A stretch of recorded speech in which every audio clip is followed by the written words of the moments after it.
Hi, welcome to our channel. రేపు జనవరి 22వ తారీఖున ప్రారంభమవుతున్న రామ మందిరం అన్న విషయం మనందరికీ తెలిసింది. అక్కడ భక్తులకు వితరణగా ఇలాచీ దానను ప్రసాదంగా పెట్టబోతున్నారనే విషయం కూడా మనకు తెలిసింది.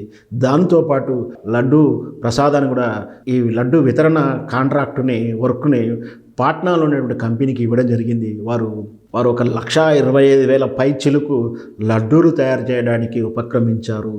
కాశ్మీర్ నుంచి ఇలాచీలు ఇవన్నీ కూడా ఎక్కడెక్కడ స్పెషల్ ఉన్నాయో అవన్నీ కూడా తెచ్చేసి ఈ లడ్డూ తయారులో వినియోగించినటువంటి ఇంగ్రీడియంట్స్ ఎలా ఉన్నాయో ఒకసారి చూద్దాం. లడ్డూ కావలసినటువంటి కేసరి ఉత్తర భారతదేశంలో కాశ్మీర్ నుంచి తెప్పిస్తున్నారు, అంటే శనగపిండి. తర్వాత దక్షిణ భారతదేశం నుంచి కేరళ నుంచి యాలకులు, జీడిపప్పు, ఎండు ద్రాక్ష తెప్పిస్తున్నారు. ఇందులో వినియోగించిన నెయ్యి కర్ణాటక నుంచి తెప్పిస్తున్నారు.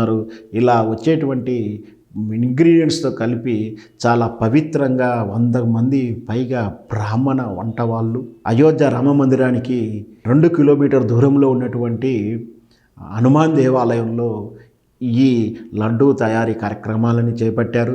దీనితో పాటు తిరుపతి నుంచి కూడా 1,00,000 పైగా లడ్డూలను పంపిస్తున్నారు.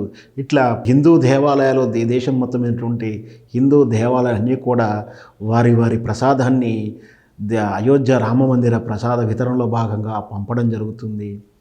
ఈ విధంగా అయోధ్య రామ మందిరం దర్శనం తర్వాత, రాముని దర్శనం తర్వాత ఇలాచీ దానితో పాటు లడ్డు, అంటే తిరుపతి లడ్డు కానీ రామ జన్మభూమి ట్రస్ట్ వాళ్ళు ఇస్తున్నటువంటి లడ్డు వితరణ కానీ భక్తులకు అందరి చేయడానికి సిద్ధంగా ఉన్నాయి.